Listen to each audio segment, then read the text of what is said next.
श्री देवीजींची शेषशाही अलंकार महापूजा।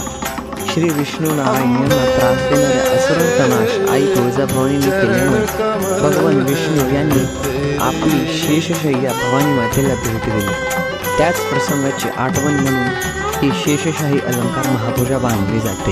या नवरात्रीमध्ये आई भवानीच्या संपूर्ण अलंकार महापूजा व महाआरतीचे दर्शन घेण्यासाठी आजच आपल्या चॅनलला सबस्क्राईब करा। कुलस्वामिनी श्री तुळजाभवानी मातेच्या कृपाशीर्वादाने आपणास सुख, समाधान, शांती, ऐश्वर, समृद्धी, चांगले आरोग्य लाभो, सर्व मनोकामना पूर्ण होवो, सर्व अडीअडचणी दूर होवो, हीच भवानी मातेचरणी प्रार्थना। माझी अंबा ग जगदंबा बसली पलंगावरी, छबिन्याला स्वारी